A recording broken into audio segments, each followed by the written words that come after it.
Les doy la bienvenida a todos al primer seminario ordinario de Diadisa. ¿Sí? En esta charla que hemos coordinado con la Comisión de Violencia de Género. Aquí las presentadoras, que ahora voy a pasar a presentar, nos van a dar la charla sobre ciencia FEM, investigación y acción para deconstruir la ciencia. Empezamos con, perdón, lo tengo todo acá, Natalia Schroeder, es bióloga, investigadora y profesora, trabaja en Diadisa CONICET y en la Facultad de Ciencias Agrarias de la Universidad Nacional de Cuyo. Con sus estudios le interesa aportar a una ecología que vincule la naturaleza y la sociedad, la desafía a pensar y tejer redes de trabajo colectivas desde una perspectiva crítica, latinoamericana y feminista, es mamá de Luan y de Nahuel, y su cable a tierra son la cerámica y la literatura. Luego nos acompaña Valeria Ayero, Bueno, es ecóloga e investigadora en Yanigla CONICET Mendoza, estudia sobre los efectos del cambio global en la vegetación de montaña, es miembro de redes internacionales de investigación como MIREN y SOLTEM, y también es parte de la iniciativa de educación y restauración regional Sumanativas, y de Guardianas de los Árboles y la Biodiversidad de Vistalba. Además de investigar, busca siempre contribuir al bienestar social en vínculo con la naturaleza, con un enfoque curioso, basado en datos y colaborativo. Es de Buenos Aires, estudió en Tucumán, UNT, y se doctoró en Mendoza, en Cuyo.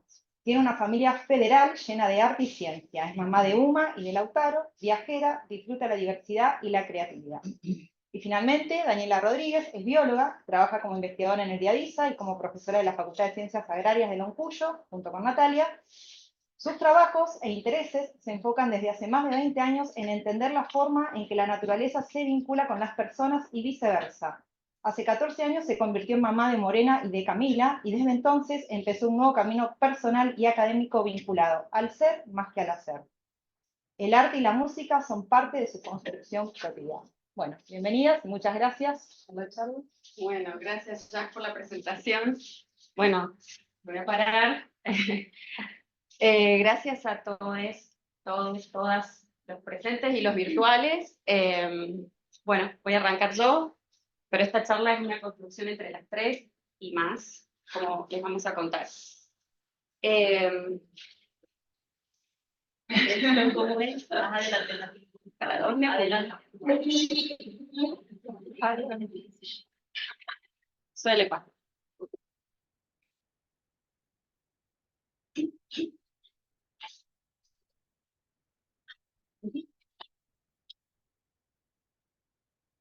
No la pasamos desde ahí. Claro, también. ¿Funciona ahora? Ok. Ahí está. Bueno, entonces la idea que tenemos con Vale y con Dani es contarles una experiencia.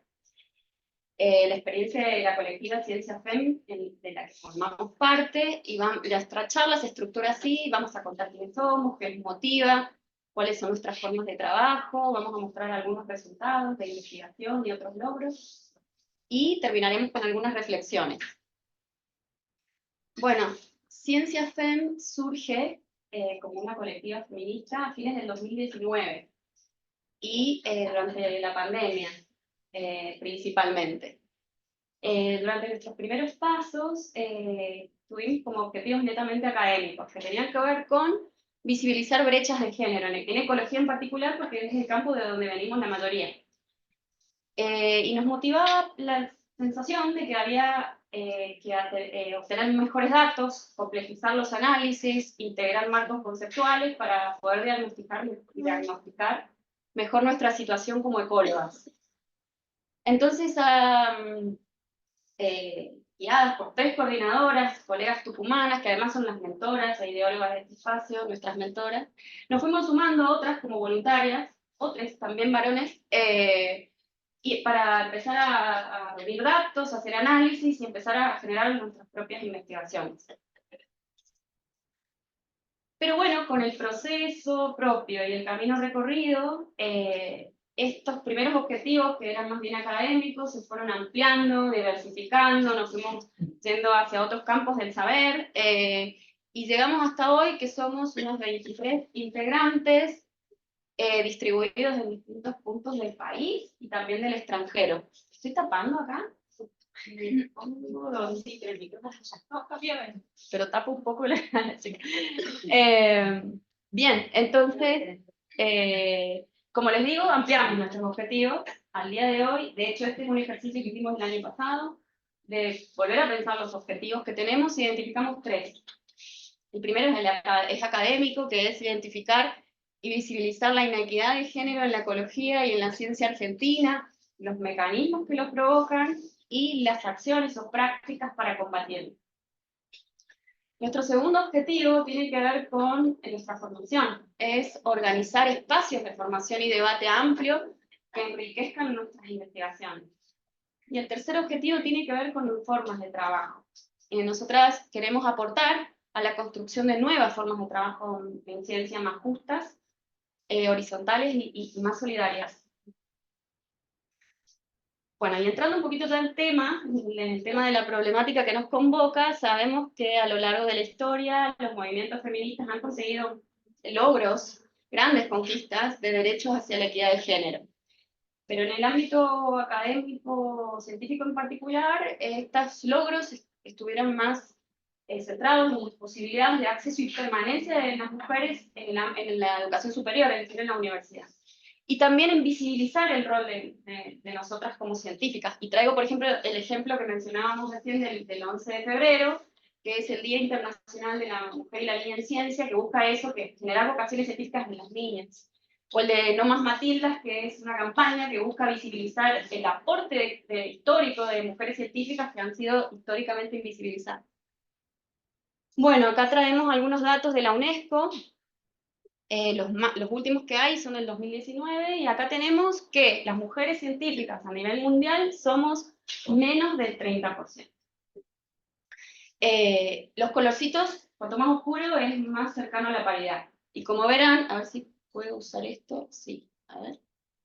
Bueno, Argentina está bastante cerca de la paridad, pero si analizamos un poquito más esto, vemos, por lo menos para CONICET, que son donde tenemos más datos, esto es público, el CONICET en cifras, trajimos los datos del año 2022, bastante actual, vemos que efectivamente las investigadoras, acá dice investigadores, somos más, el 54% de total de investigadores somos mujeres, contra un 46%. Y si vemos las becarias, son aún más, 60%, contra 40%. Pero si analizamos la distribución de estos porcentajes a lo largo de la carrera científica, vemos el colorcito violeta somos las mujeres, vemos que estamos muy sobre representadas en las primeras categorías, becarias, investigadoras asistentes y adjuntas. Y este patrón se invierte claramente cuando, a medida que ascendemos en la carrera, hasta llegar a apenas un 26% en la máxima categoría. Es un efecto tijera. ¿Qué pasa con los liderazgos convencionales? Por ejemplo, autoridades. Se ve, también son datos de CONICET, las mujeres que ocupan cargos directivos somos menos. Y acá es un análisis propio de nuestra colectiva, que también utilizamos datos de CONICET, analizamos la composición de las comisiones evaluadoras en cuanto a proporción de hombres y mujeres. Y acá vemos que las barritas naranjas es la proporción del total de investigadores dentro de cada comisión, haciendo cantidad de investigadores varones sobre cantidad de investigadores mujeres. Y hay paridad, la proporción es 1, que es barrita punteada. ¿Ven? Entonces, por ejemplo, en ciencias agrarias, como es menos a 1, hay más cantidad de mujeres que varones. Pero ¿qué pasa si analizamos cómo están compuestas las comisiones evaluadoras? En cada, digamos, ¿quiénes son los que ocupan el puesto de evaluador, digamos? Son los varones. Vean, es la barrita azul. O sea, a pesar de ser mayoría mujeres, la mayor cantidad de evaluadores son varones. Y esto se repite bastante. Incluso en las comisiones, por ejemplo, biológicas, que están dominadas por mujeres, los varones son los evaluadores. Bueno, todos estos datos son indicadores de un fenómeno conocido como techo de cristal, segregación vertical, que es esto mismo, o sea, barreras pero implícitas, invisibles, por eso es de cristal, que tenemos las mujeres para ascender en nuestra carrera, en nuestra vida profesional, digamos. Y son implícitas, no existen reglas oficiales que digan ustedes no pueden ascender. Bueno, otro concepto que, perdón, vale, otro concepto que nos interesa dentro de la colectiva trabajar mucho, y de hecho lo hemos hecho en nuestras investigaciones, es el de la meritocracia. Bueno, muy brevemente, porque esto tiene todo un cuerpo teórico importante, pero vamos a tratar de explicar. Muy brevemente, desde una visión más tradicional de la ciencia, estamos bastante acostumbradas a escuchar que cuanto más nos esforcemos, llegamos a cualquier lado donde nos propongan. Todo es una cuestión de mérito individual. Que mientras tengamos talento, acá, un talento individual combinado con un buen entrenamiento, con un esfuerzo, vamos a ser reconocidas y en nuestra profesión vamos a alcanzar cierto rendimiento y eso nos llevará a la vida. En una especie de camino lineal, objetivo, de esta competencia. Bien, para una visión más crítica, feminista de la ciencia, no hay tal subjetividad. Esto no es así. Esta supuesta condición meritocrática del sistema científico se ve fuertemente cuestionado si lo analizamos con lentes de género. Como digo, no hay tal subjetividad, hay condiciones de posibilidad muy concretas, hay barreras, hay factores externos que están influyendo y que hacen que influyen fuertemente en las posibilidades que tenemos las mujeres de llegar a esa meta que nos proponemos. Entonces, en el mundo académico hay inequidades de género muy bien documentadas cada vez más. Esto que les voy a contar tiene un montón de estudios por detrás. Entonces existen esas inequidades, se manifiestan en forma de barreras muy concretas y diferenciales para las mujeres y que traen múltiples consecuencias. Podemos diferenciar dos tipos de barreras. Las barreras explícitas, que son obstáculos bien concretos, muy palpables, y traje algunos ejemplos, por ejemplo, lo que se conoce como doble carga, que es el trabajo académico sumado al trabajo doméstico no remunerado, asociado históricamente a las mujeres. O menos estímulo y menos apoyo, llámese subsidios, hay estudios que dicen que recibimos menos subsidios las mujeres que los varones, y el acoso sexual. Son barreras y obstáculos muy palpables, pero también existen otro tipo de barreras más implícitas, más enmascaradas, más difíciles de detectar, pero que pueden tener impactos mucho más duraderos y por lo tanto más difíciles de contrarrestar o de revertir. Y traje como ejemplo que las mujeres normalmente nos enfrentamos a mayores expectativas que los varones en cuanto a nuestro desarrollo profesional, aunque tengamos el mismo mérito. Los varones están más recompensados, son más recompensados. Entonces, tenemos un mismo sistema académico, pero para diferentes géneros tenemos diferentes reglas. Bueno, ya para ir cerrando, entonces, y volviendo, no podemos hablar, entonces, de meritocracia si hay inequidad en los puntos de partida. Y esto lo podemos complejizar aún más si cruzamos factores, si cruzamos con el género otros factores, como por ejemplo la clase social, cuestiones étnicas, nuestro lugar de procedencia, el idioma que hablamos, entonces eso que se conoce como interseccionalidad. Y es más, la noción de meritocracia al no tener en cuenta estas condiciones históricas, políticas y estos puntos de partida, se reproduce desigualdades y las justifica, porque al decir que, bueno, si no llegaste es porque no te esforzaste lo suficiente. Bien, bueno, en torno a todas estas preocupaciones y conceptos es que empezamos a hacernos algunas preguntas de investigación dentro de la colectiva, y le paso la palabra a las compañeras. Bueno, como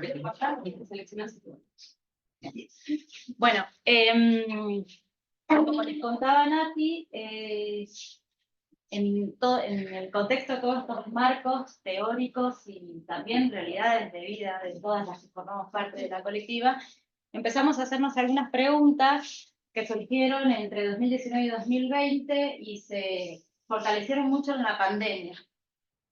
En ese momento, lo que nos empezó a pasar como colectiva era que, recordarán, estábamos todos encerrados en nuestras casas, y lo que nos empezaba a pasar era que nos teníamos que hacer cargo de todo lo que implicaba trabajar en CONICET. Los que trabajamos en docencia universitaria teníamos que trabajar en docencia universitaria, y teníamos que cumplir con los requerimientos de la educación de nuestros hijos en nuestra casa por parte nuestra.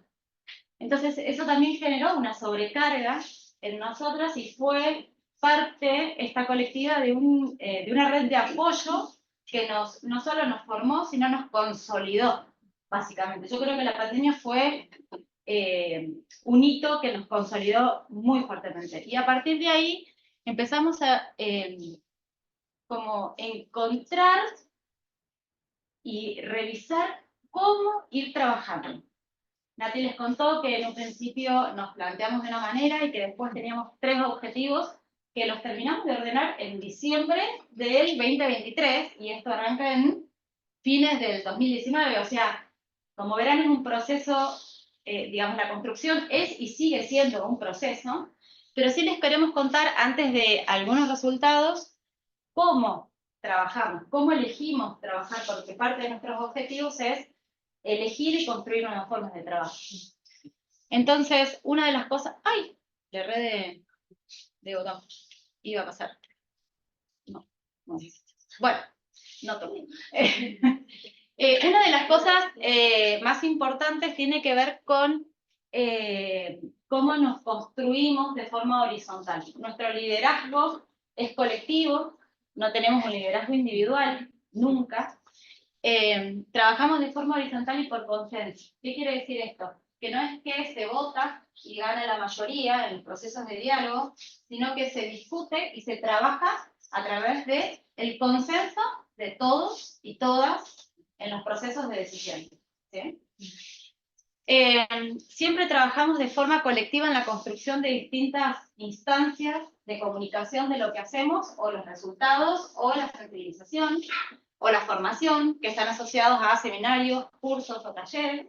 Nunca se construye de forma individual. Esto de voluntarios, coautores, cogeneradores de conocimiento tiene que ver con la idea de que en un principio hubo 3 personas que arrancan con esta idea, quienes se inscribieron para la RAE del 2020, que era en Tucumán. ¿Se acuerdan? Que no se pudo hacer en ese momento.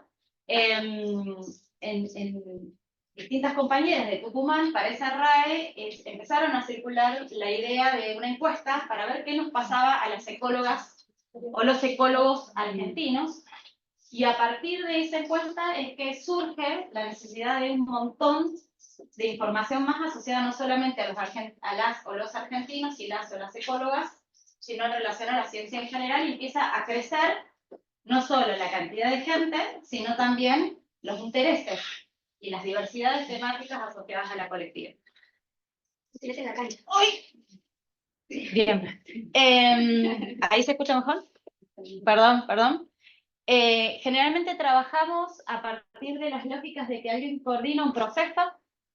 Esa persona o esas personas que coordinan esos procesos son a partir de la autopostulación de ideas. Yo puedo ir y decir, se me ocurrió encarar este tema, si se propone, si hay quórum, entonces, bueno, esa persona o esas personas son las que toman la iniciativa y empieza a construirse con quienes quieren o pueden, en el momento en que empieza el proceso, a participar. A veces algunos están en una etapa, otras personas están en otra. No es masivo, no es obligatorio, es libre y acotado al momento de cada uno. Y las autorías están asociadas siempre a las personas que hicieron ese trabajo en particular, en general.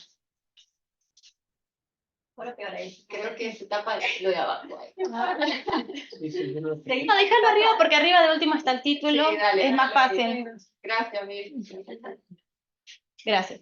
Entonces, creo que ahora no anda este. No.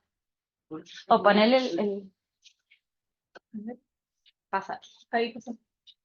Sí, ahora sí. Bueno, entonces, en el marco de esta encuesta, que fue lo primero que empezamos a trabajar, nos hicimos algunas preguntas, que es...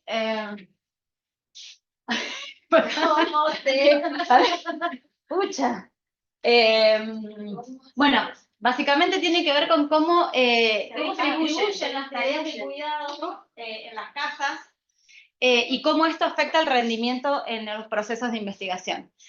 En ese contexto hicimos algunas series de preguntas y lo que encontramos es que en realidad las mujeres se hacen cargo principalmente de más del 50% de las tareas de cuidado. Tareas de cuidado tiene que ver con niñas, niños, adultos mayores, enfermos, todo lo que tiene que ver en relación a la casa. Y en cambio, cuando vemos el caso de los varones, lo que responden en las encuestas, generalmente menos del 5% de los varones se hacen cargo más del 50% del tiempo de las tareas de cuidados familiares. Cuando preguntamos cuántas horas ininterrumpidas de trabajo lograban, ahí se nota una gran diferencia entre varones y mujeres cuando hay tareas de cuidado o cuando no las hay. Cuando no hay tareas de cuidado asignadas ni a hombres ni a mujeres, los dos trabajan de forma equitativa el mismo tiempo de horas ininterrumpidas. Pero cuando hay tareas de cuidado, como más del 50%, la mayoría son mujeres quienes se ocupan de las tareas de cuidado, la cantidad de horas interrumpidas de trabajo en vez de ser la mujer es mucho menor para las mujeres que se ocupan de tareas de cuidado. Y si analizamos cómo eso repercute en el rendimiento académico, acá lo que vemos es, así como Nati mostró en relación a CONICET, cómo va cambiando la cantidad de hombres o mujeres a lo largo del tiempo en relación a las categorías de investigadores, acá lo que podemos ver es a qué edad entramos a la carrera de investigación. En verde las mujeres, en morado los varones. Lo que vemos es que en general, becarios, doctorales, postdoctorales y hasta investigadores asistentes, las mujeres entran mucho más jóvenes que los varones a esas categorías. Pero de adjunto para arriba, empiezan a entrar primero los varones. Los varones entran mucho más jóvenes a adjuntos, a independientes, a superior o a principal. De hecho, no hubo ninguna mujer que fuera principal que pudo contestarle cuatro, por ejemplo. ¿Sí? Cuando nos preguntamos ¿cómo consideras que es tu rendimiento en relación a tus colegas? Porque no nos interesaba solamente saber lo que es, sino cómo nos sentimos en relación a lo que les pasa. ¿Sí? Entonces, les preguntamos cómo se evalúa en relación una persona a sus colegas, tanto hombres como mujeres, todos contestaron las encuestas. Y acá lo que vemos, acá en estas curvas que tenemos acá, las opciones de respuestas eran peor que el promedio, me siento peor que el promedio, me siento igual al promedio, decía, me siento parte del promedio, o me siento mejor, creo que estoy mejor que el promedio de mis colegas, considerando el número de publicaciones como una métrica de estándar de evaluación del sistema. Entonces, lo que vemos es que en verde de nuevo las mujeres, en morado los varones, lo que vemos es que en general las mujeres tienden a sentirse peor que el promedio más que los varones. Acá ven la curva verde, que es la de las mujeres, mayor que la de los varones, que se sientan peor que el promedio. Y si vamos al caso extremo, ¿cómo nos sentimos? ¿Quiénes se sienten mejor que el promedio en relación a esta variable? Los varones normalmente tienden a sentirse que están por encima del promedio. ¿Sí? A igual número de... A igual número de publicaciones, ¿sí? Por eso recalco que esa es la métrica que usamos de comparación, que podemos discutir todo lo que quieran, pero con esta métrica de comparación. La regresión logística multinominal. Es una probabilidad. ¿Sí? Entonces, fíjense, por ejemplo, 6,3% de las mujeres y 4,4% de los varones se sienten peor que el promedio, y en cuanto mejor, los varones, el 10% de los varones se sienten por encima, hay un 10% más de varones que creen que están mejor que el promedio, ¿cierto? Por lo tanto, las mujeres, que esto es muy importante, muestran una menor autovaloración sobre su propio trabajo. Nos sentimos menos autovaloradas, o sea, no es por otros, es por nosotras mismas. Y esto por ahí tiene que ver con lo que comúnmente se conoce como el síndrome del impostor. que si quieren en la... Es bien conocido. Es muy bien conocido por muchos de nosotros en el sentido que después podemos discutir estos conceptos en la charla. Y por último, en relación a a esta encuesta, nos preguntamos cuáles eran los problemas que teníamos las mujeres realmente cuando hacemos ciencia, sobre todo desde ginecólogos. Y en relación a esto, y que viene de la mano del protocolo que se está armando, o ya van a mandar, nos preguntamos en relación a qué pasa cuando nos vamos al campo. Entonces, bueno, lo que vimos, lo que se preguntó es, ¿cuándo vas al campo sola? Nunca, excepcionalmente, normalmente voy sola o casi siempre. Y lo que vemos es que en general las mujeres van mucho menos al campo solo. El 50% de las mujeres dice que nunca van al campo solo. ¿Sí? En cambio los varones es mucho menos el porcentaje, es como un 20%. ¿Sí? Entonces ahí hay una diferencia muy notoria en quiénes y cómo se manejan en el campo de la oncología. Pero bueno, no solamente queremos saber qué hacen, sino por qué. ¿Qué les está pasando, digamos, a las personas cuando toman esas decisiones? Entonces, les preguntamos, bueno, no se ve. ¿Por qué? Dice, ahí arriba dice, ¿por qué? ¿Por qué tomas esas decisiones? Y los varones en general lo que contestaron fue que en general tratan de ir con alguien o no van casi nunca solos por las dudas de que haya un accidente, porque es mayor el esfuerzo que tengo que hacer si voy yo solo al campo. Algunos dicen, a mí yo no tengo problema, o porque es peligroso, porque no está permitido a veces ir solo, o problemas de vehículos, por ejemplo. ¿Qué pasa cuando les preguntamos lo mismo a las mujeres? Esta es la nube de palabras de las mujeres. Y acá me quiero quedar en algunas palabras que son muy, muy importantes para revisar en el marco del seminario de la charla de recién. Voy a hacer lectura de algunas palabras en particular. Violencia, miedo, violación, inseguridad, hombre, seguridad, acoso, riesgo, ser asaltada. Esas son las palabras más fuertes por las cuales las mujeres deciden no ir al campo solas. Y una de las cosas más fuertes, para mí, esto es muy a título personal, es que el hombre aparece casi tan fuerte como un accidente en el miedo o en la elección de no querer ir solo al campo. De encontrarse con un hombre, por ejemplo.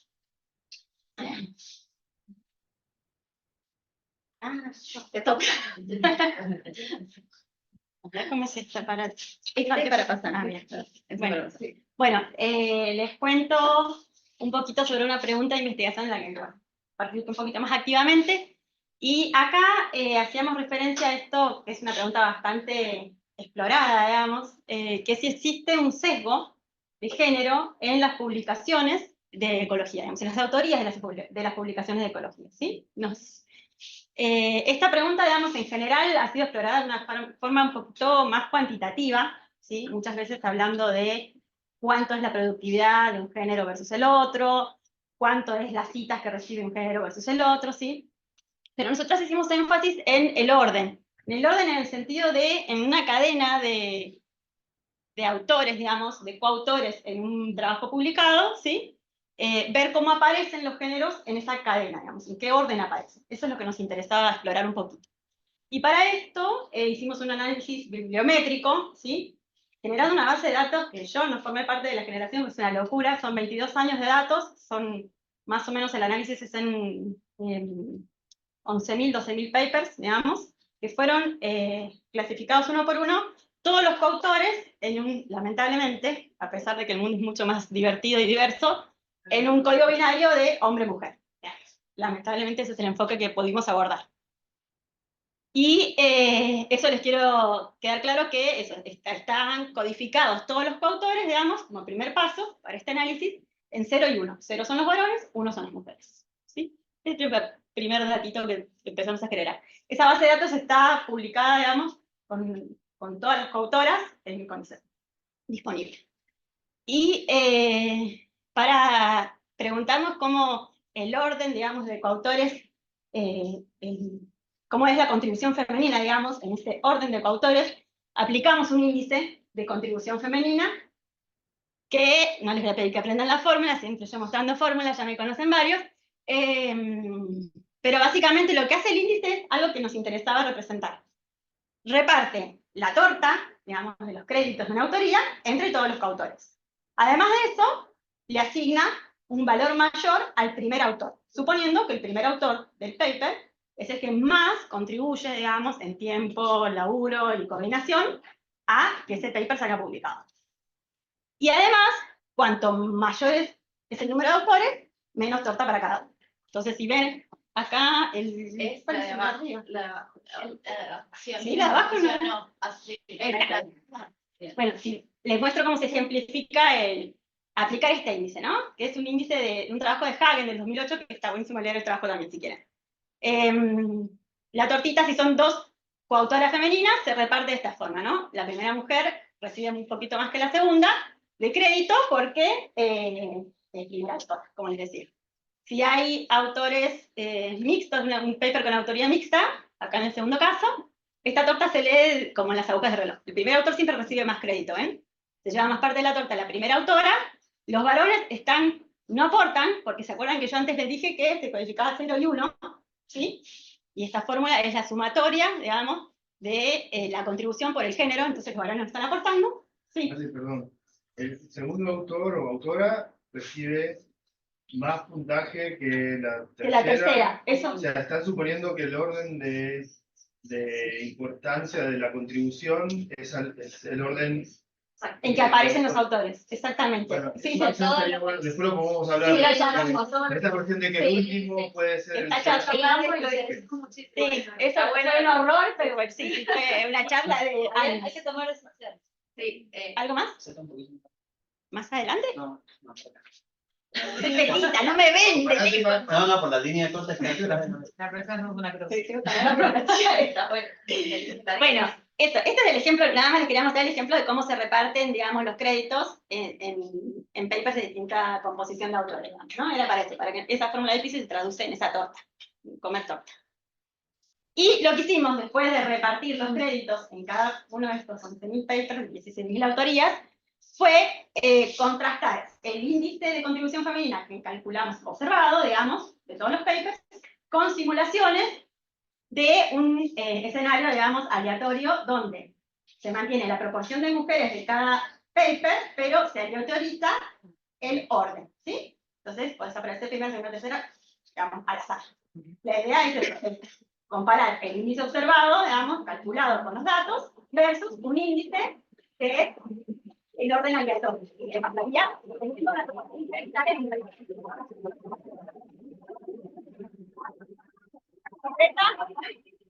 No hubo simulaciones, más o menos, no encontramos un valor esperado al azar tan alto como el observado en el registro, digamos, de datos, ¿sí? Entonces, lo que nos indica esto es que las mujeres, a pesar de ser menos, son como 33% de los autores de Ecology de esos 22 años, contribuyen más de lo esperado al azar a las autorías. Y eso está dado por esta forma de índice que hicimos. Las autoras son principalmente las primeras autoras de los papers. Es un gran volumen de producción de primera autora, ¿sí? Es muy probable que las autorías estén lideradas por una mujer como primer autor, y como segundo o tercer autor es lo más probable para un varón. ¿Sí?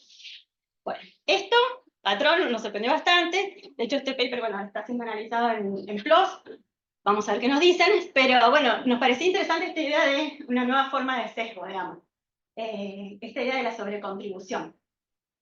No tanto enfocamos en lo cuantitativo de cuántas somos, sino también qué hacemos adentro, digamos, cómo se ubica en la cadena de autores esa distribución de género, ¿no? Ese es un poquito el análisis que estábamos metiendo para sumar a la discusión esta de nuevas formas de mirar los datos de género. Y esta sobrecontribución, digamos, además, pensamos que puede explicarse por varias cosas. Uno puede pensar que hay un sesgo de supervivencia grande, digamos, que se llama sesgo de supervivencia en un muestreo de estas autoras de Ecology, ¿no? Son mujeres que ya atravesaron un montón de filtros y que son hacen un montón de esfuerzo, digamos, para pertenecer a ese sistema, digamos. Pero además la muestra es elevada, digamos, mujeres que llegaron a poder publicar en Ecology. Por otro lado, pensamos que también estos datos se deben a, están en algún modo relacionados a esta idea de la longitud de las carreras científicas. Hay un montón de trabajos que dicen que las mujeres tenemos una carrera científica mucho más corta que los varones. Nos retiramos antes, empezamos en las carreras, escalamos en el escalafón, digamos, de científicas un poco más tarde que los varones, entonces hace que las carreras científicas sean más cortas. En promedio, un trabajo de Wang dice que las publicaciones de los hombres duran más o menos 9 años, son muy productivos, 11 años son muy productivos y las mujeres 9. Eso hace que nos retiremos antes de la carrera y de la ciencia en general. Y también todos los filtros requerimientos que nombrarán aquí, implícitos y explícitos, que hacen que muchas veces no nos retiremos de la carrera con esta idea general de llamar pérdidas por tuberías, se dice leaking pipe, yo digo pipín like, pero siempre es leaking pipe. Que las mujeres salimos del sistema científico por goteo. ¿No? Y la tercera idea, con respecto a este patrón que encontramos, es la sobrecompensación, que es una idea de la psicología, que dice que es un mecanismo por el cual las personas se esfuerzan un poco más en un área porque sienten un riesgo, una debilidad, una diferencia, digamos, desventaja de alguna forma, tanto real como imaginaria, entonces se tienen que esforzar muchísimo en esa área para compensar, digamos, todo ese riesgo. Bueno, eso es como la idea general. Y después les queríamos contar, bueno, eso, que hay vida más allá de esta idea de publicar y hacer datos científicos solamente, también hacemos otras cosas. En una de estas nos formamos, digamos, todo el tiempo, entonces programamos talleres de epistemología feminista, que estuvo buenísimo, Marisa lo lideró, nos desburró un montón a todas. Hicimos 2 cursos de herramientas de estadísticas en R, hicimos talleres de armado de paper, bueno, millones de así. Vamos interactuando de distintas formas de la idea, no solamente tratando de publicar. Hacemos presentaciones orales en congresos, hicimos 2 congresos nacionales, 2 internacionales, mesas paneles en la RAE.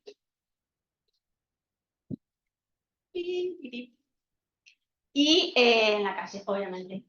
La gente de Tucumán, bueno, organizó 2 episodios de Voces por la Ciencia, que están buenísimos ahí en la vía pública, y se instauró un lactario compartido con 3 instituciones aquí en Tucumán también.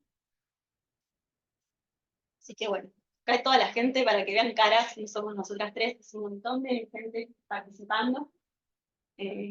Las cosas funcionan, casi por arte de magia. Esta forma, esta diapo que dice cómo trabajamos, la escribimos eso después, porque la verdad que todo el tiempo estamos aprendiendo cómo trabajar. Y Ay, con bueno, un número redondo, unos minutitos más para cerrar con algunas reflexiones. Bueno, entonces, nuestras investigaciones están mostrando claramente sesgos de género en el ámbito de la ecología, acompañando otros resultados en otros ámbitos. Entonces, desde la colectiva, empezamos a pensar esto que les decía al principio, mecanismos para revertir esto, y hemos debatido mucho este tema, incluso en la última reunión argentina de ecología del año pasado en Bariloche, se hizo una mesa redonda donde se habló de liderazgo, de cómo las mujeres tenemos que hacer para poder llegar a esos lugares de liderazgo. Será un debate muy interesante. Y bueno, voy a tratar de resumir lo que pensamos como dentro de la colectiva de caminos a seguir.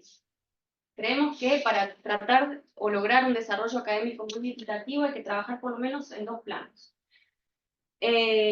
Uno es intervenir activamente para disminuir esos obstáculos de los que estábamos hablando, ¿no? Que serían pensar, crear, construir políticas, prácticas de acción positiva, que se llaman, que pueden ser, por ejemplo, en torno a estos temas, ¿no? Que promuevan mayor reconocimiento y valoración de las mujeres de trabajo, de las mujeres científicas, que igualen sus posibilidades de ascenso, permanencia y de ocupar espacios de toma de decisión, que promuevan la división equitativa de tareas de cuidado y que garanticen ámbitos de trabajo muy seguros. Y acá me traje el logo de nuestra comisión, de la Comisión contra la Violencia de Género de IADISA, porque creemos que es un ejemplo de pensar espacios donde pensar estas cosas.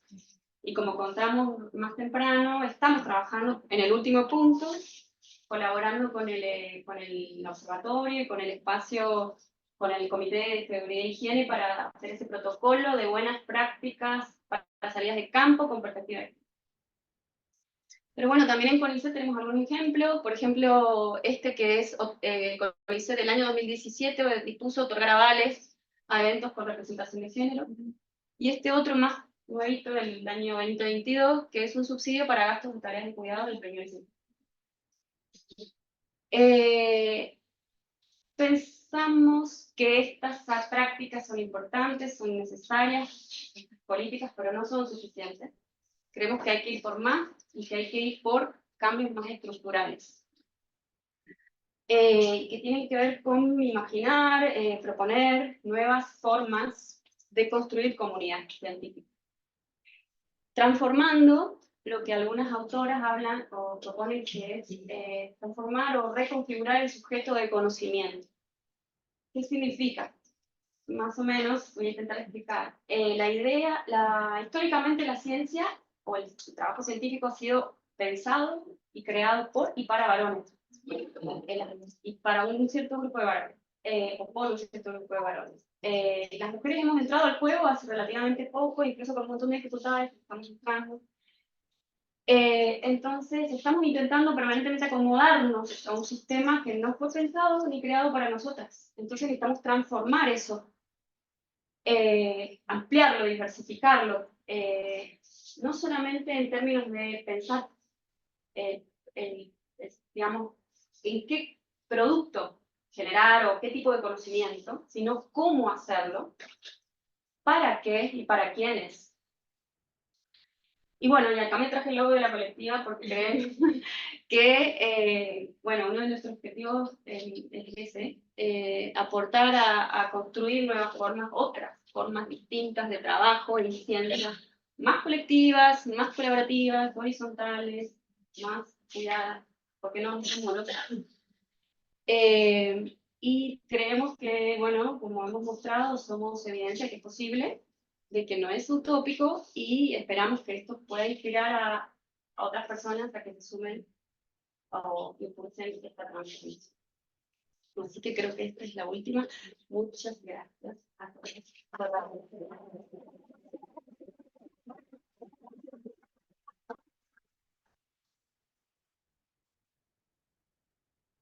¿Pregunta?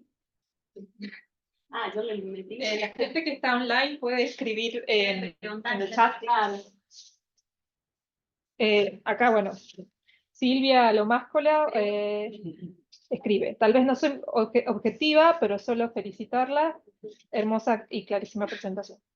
Y bueno, Micaela también, Santos también la felicita. No sé si alguien acá tiene una...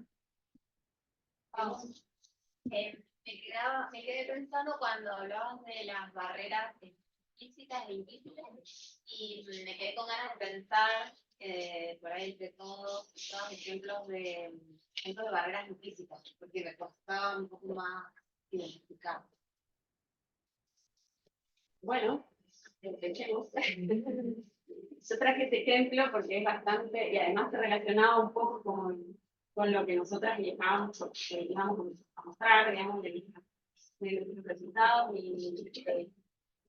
y bueno, es muy, creo que es muy, justamente, son barreras más sutiles, más enmascaradas. No sé, invito al público que quiera aportar alguna otra que haya pensado. No sé, chicas. Sí, pasa por ahí minimizar la participación de alguien o la opinión de alguien dependiendo del estado ontológico, si querés decir, digamos, si querés decir el momento del mes en que por el estadio hormonal. Bueno, minimizar la participación de las mujeres en muchos casos. Estar en su cualificar. Claro. Bueno, sí, está bueno, y me hace pensar en esto que hablábamos el lunes, la cuestión, ¿cómo le llamaban las chicas? Está la encuesta, cuestión silenciosa, El silenciamiento.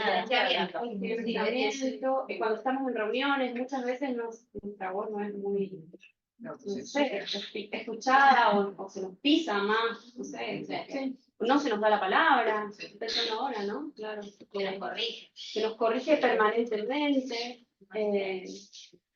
Ese tipo de cosas sí, tratando lo que trabajamos el lunes, que siempre hemos pensado que es un problema nuestro, hay que trabajarlo individualmente, que pasa solo a nosotros. Hace referencia a eso. Sí. Bueno, un ejemplo que traigo de cuando estudiaba y en el trato de la gente humana era como, si yo proponía algo, capaz que no me daban bola, pero si un varón hacía exactamente la misma propuesta, decía, bueno, qué interesante. Pero eso es implícito. No para todo el mundo. No para todos, ese es el tema. Lo que no hay es una barrera real, o sea, todos podemos hablar en clase, se le da más crédito a lo que dice varón. Por eso no es explícito. Ay, no. Ella dijo lo mismo. No le dimos la No le digo, no. Yo tenía una pregunta, pero saliendo de esta idea del implícito, pues la última, la anterior, la diapo anterior, lo de las estructuras, en el cambio de las estructuras, que es algo que me da mucha vuelta, que también lo hemos conversado mucho con las compañeras de Llanas, que cuando rompemos las estructuras, rompemos, digamos, nuestras propias estructuras mentales. Y cómo hacer y construir ciencia, y por eso les quería preguntar, porque llegué tarde, ¿quiénes conforman Ciencia FEM si son solamente científicas del CONICET o incluye científicas que no están dentro del CONICET? Y si hay un tema intergeneracional que ayer se dio en la reunión de Villamil que tuvimos con el observatorio, que no es solamente un tema de jerarquía, sino que también intergeneracional. Entonces, estoy siempre pensando en que estamos construyendo ciencia quiénes y cómo nosotras vamos a transformar esa construcción si estamos incluyendo otras voces en nuestra construcción, en nuestros trabajos colectivos, cómo también nos inspiramos y nos alimentamos de muchas voces que son silenciadas constantemente porque no están publicando, pero son esas voces con las que nosotros estamos interactuando y conversando diariamente, que son nuestras compañeras de trabajo, que son estudiantes, profesoras de la universidad que no hacen muchas veces ciencia, personal de apoyo, etcétera. Entonces, que contaran un poco cómo conforman esta, digamos, tenemos Hay un poco de interseccionalidad, digamos, hay gente que no es intergeneracional también, interseccionalidad en el sentido que hay gente no conoce hay, digamos, colectiva. Igual coincido con vos, y creo que todas las agrupaciones, o sea, son una subrepresentación de las diversidades, digamos, posibles, de las opiniones. Creo que este tema, digamos, a todos, de alguna forma nos lleva el feminismo a atravesar, digamos, por cuestiones sociales que trascienden, digamos, la academia. Y en ese sentido, lo que parte de la inspiración de la investigación también viene de ahí, de voces que están privilegiadas, que no llegan a la academia, digamos, capaz. Entonces, bueno, me parece que es una colectiva que está abierta en general, se puede incorporar y ser parte, digamos, si uno quiere. Eso es un gran tema de discusión, digamos, que hemos tenido reciente, que era de abrir el grupo y cómo abrirlo y cómo conservar esta cosa de la intimidad y de la confianza, sino eso, tiene mucha gente, que también es difícil de manejar, digamos, el consenso cuando es dos personas. Pero bueno, sí es una colectiva abierta, se decidió que es una colectiva abierta por consenso, digamos, que se puede incorporar nueva gente, pero sí tienes que ideas centrar de los objetivos de medio que tiene una base, digamos, de análisis de datos, más allá de la militancia. Entonces, bueno, es como un subgrupo del mundo, lamentablemente. Yo agrego que sí hay becarias, sí hay investigadoras, y originalmente eran solo 2 varones, y quedó uno solo.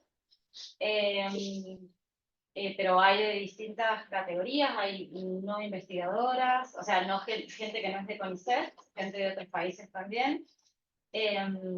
Sí hay una cuestión generacional, las más viejas somos nosotras, digamos, en nuestra edad. O sea, de ahí para los más jóvenes. Las chicas más grandes somos nosotras, pero bueno, digamos, como que No, eso está representado, me parece. y de ahí, Pero pero no hay, digamos, no hay, independientemente de la pertenencia a una institución o a otra, no hay personas más grandes. Tal vez hay una cuestión de cohesión que tiene que ver con la pertenencia a una generación y la búsqueda de una generación también, que por ahí también te vincula. No estamos exentos de lo que nos atraviesa o de lo que nos atravesó ser madres en un momento en donde, por ejemplo, no tenías licencia por maternidad o conseguías respuestas como, bueno, hubieras pensado mejor cuando tenés un hijo. Entonces, esas cosas van marcando necesidades y construyendo el colectivo sin que lo hagas de forma directa, digamos, porque te empezás a identificar con el otro, ¿no?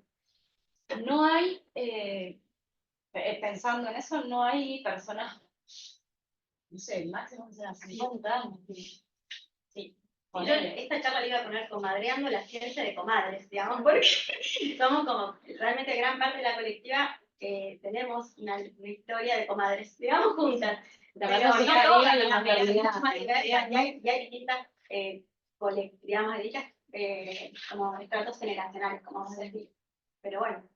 yo quiero sumar, me parece que está bueno tu observación, Cris, porque también nos hace pensar, estamos continuamente pensando todas estas cuestiones interseccionales, esto de para qué producen ciencia con quiénes, digamos, Por fuera de la, por fuera de la academia, sí, digamos, sí, porque sí, también sí. se produce conocimiento interactuado, Sí. esto en los territorios, algunas más, otras menos, pero digo, es re importante, me parece, y a eso íbamos por esto de ampliar, digamos, este sujeto que conoce, me parece que es como para seguir pensándola, digamos, también, ¿no? Y nuestro lugar en el mundo, o sea, desde qué lugar estamos hablando, porque ser argentina, o sea, o latinoamericanas, digamos, mujeres de cierta estrato social, o sea, es también, digamos, una condición. Entonces, bueno, bueno, ¿sabes? Los feminismos son muchos, son diversos, dialogan,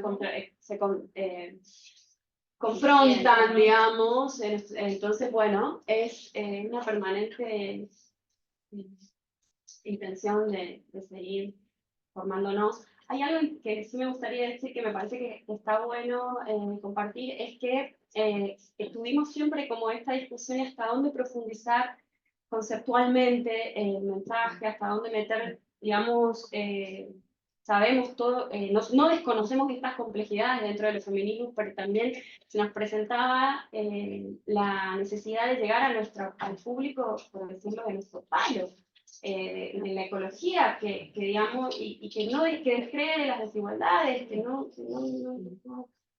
parece, o sea, que es difícil de demostrar que existen. Entonces, se nos presentaba como también esa disyuntiva de hasta cómo llegar con el cómo hacer que nos lean, cómo hacer que nos tengan en cuenta. Entonces, bueno, ahí estamos permanentemente en ese día y formándonos, por supuesto. ¿Hay otra pregunta? ¿Puedo leer una seguidilla de felicitaciones? Sí, dale. A las compas que están acá. Gabriela Núñez Montellano escribe: solo agradecerles a las presentadoras por mostrar todo el trabajo realizado, por inspirar, y también porque todo este trabajo es realizado a la par de sus propios trabajos de investigación, dedicando su tiempo, sus recursos para generar un mundo un poco más justo. Valentina escribe: felicidades, también mencionar el carácter federal y descentralizado del grupo. Ivana Amelotti pone: felicidades, gracias por compartir la experiencia, es necesario ejemplo para expandir la iniciativa. Bueno, felicidades. Soledad Gómez dice: felicidades por el trabajo. Tatiana González: felicidades y gracias por compartir, también por hacerlo virtual para quienes no podemos asistir en forma presencial. Y Gabriela Fontana Rosa escribe: hermosa presentación, chicas, todo se bailando en el camino, muchas gracias. Gracias. ¿Alguna pregunta más? ¿No? Bueno. Hija, pregunta. Bueno, muchas Gracias, gracias chicas. gracias.